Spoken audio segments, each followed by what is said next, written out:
संविधान का सिर्फ शपथ लेते हैं, लेकिन देश को मनुस्मृति से चलाना चाहते हैं। यह स्पष्ट रूप से साबित हो गया है। इसीलिए इनके नेता का बयान देखिएगा, जाति तोड़ने वाला, धर्म के खिलाफ में, इंसानियत के खिलाफ में इनके नेताओं का बयान होगा। नरेंद्र मोदी के नेतृत्व में देश में एक नए संविधान विरोधी गिरोह सक्रिय हुआ है। हमारा वोट ईवीएम से चोरी किया गया, इस पे क्यों नहीं जवाब दे रहे हैं? निर्वाचन आयोग को जवाब देना चाहिए। ईवीएम से डकैती करके नहीं कहिएगा कुछ नहीं, वो कुछ दिखाने के लिए, कुछ खाने के लिए इनका चल रहा है। दिखाने के नहीं, जहां इनकी सरकार होती है वहां गड़बड़ी करते हैं। विधानमंडल शीतकालीन सत्र का दूसरा दिन है और दूसरे दिन देखिए तमाम जो विपक्ष के नेता हैं, विधायक हैं, वो पोर्टिको में आकर खड़ा होकर के विरोध प्रदर्शन कर रहे थे। तेजस्वी यादव भी साथ खड़े हो गए, कह रहे हैं कि 65% आरक्षण का दायरा जो बढ़ाया गया है उसे 9वीं अनुसूची में शामिल करना होगा। लेकिन सत्ता पक्ष के लोग कह रहे हैं संविधान दिवस है और ये लोग संविधान विरोध की बात कर रहे हैं। हमारे साथ बात करने के लिए राजद विधायक हैं, क्या कहेंगे जिस तरीका से आप लोग प्रदर्शन कर रहे हैं उसको लेकर के? सबसे पहले देखिए, हम लोग प्रदर्शन कर रहे हैं। एनडीए नीतीश कुमार जी के नेतृत्व में जब महागठबंधन की सरकार थी तो बिहार में जातीय आधारित गणना, वो एक वैज्ञानिक डाटा के आधार पे हम लोगों ने आरक्षण के दायरा को, एससी एसटी ओबीसी का आरक्षण को 65% किया और जो पहले से 10% 75% आरक्षण यहाँ लागू हुआ। लेकिन जब से डबल इंजन की सरकार, एनडीए की सरकार, भाजपा के समर्थन से सरकार बनी, इसको कोर्ट में ले जाकर के लटका दिया गया है।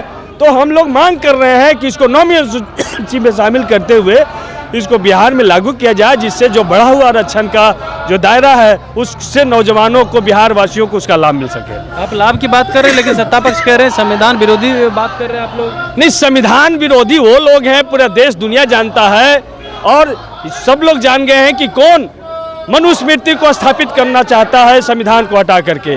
आज 26 नवंबर संविधान दिवस है, पूरा दुनिया भारत के संविधान दिवस के रूप में मना रहा है। लेकिन ये लोग संविधान का सिर्फ शपथ लेते हैं, लेकिन देश को मनुस्मृति से चलाना चाहते हैं। यह स्पष्ट रूप से साबित हो गया है। इसीलिए इनके नेता का बयान देखिएगा, जाति तोड़ने वाला, धर्म के खिलाफ में, इंसानियत के खिलाफ में इनके नेताओं का बयान होगा। लेकिन इनका नेतृत्व कभी भी ऐसे लीडरों पर कोई कार्रवाई नहीं करती है। तो संविधान विरोधी असल नरेंद्र मोदी के नेतृत्व में देश में एक नए संविधान विरोधी गिरोह सक्रिय हुआ है। कह रहे हैं कि संविधान विरोधी गिरोह सक्रिय हो रहा है, लेकिन वो लोग कह रहे हैं 4 सीट पे जनता ने बता दिया है कि कौन दलित, पिछड़ा और काम करने वाले लोग हैं। महाराष्ट्र की जनता सड़क पर है कि हमारा वोट ईवीएम से चोरी किया गया, इस पे क्यों नहीं जवाब दे रहे हैं? निर्वाचन आयोग को जवाब देना चाहिए। क्यों, जब गांव के लोग कह रहे हैं चिल्ला चिल्ला के हमने वोट भाजपा को दिया, लेकिन वहां भाजपा को 0 वोट, वहां कांग्रेस को दिया, भाजपा का सारा वोट निकल रहा है। तो इस पे चुनाव आयोग को स्पष्ट करना चाहिए। ये लोग ईवीएम से डकैती करके नहीं कहिएगा कुछ नहीं, वो कुछ दिखाने के लिए, कुछ खाने के लिए इनका चल रहा है। दिखाने के नहीं, जहां इनकी सरकार होती है वहां गड़बड़ी करते हैं, जहां इनकी सरकार नहीं होती है वो गड़बड़ी नहीं कर पाते हैं। नहीं, वहां नहीं गड़बड़ी कर पाते हैं। गड़बड़ी करता है वहां जनता अपना जनादेश देती है और उसका रिजल्ट होता है, जैसे झारखंड में हुआ। जहां इनकी सरकार है वहां इसी तरह का परिणाम आपको देखने को मिलेगा। अब देश जान रही है इसको।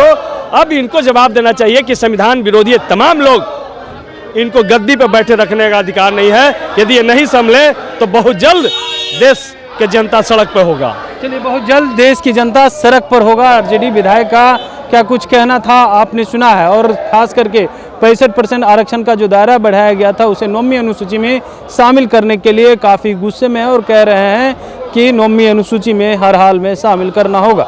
मलेश कुमार, लाइव बिहार, पटना।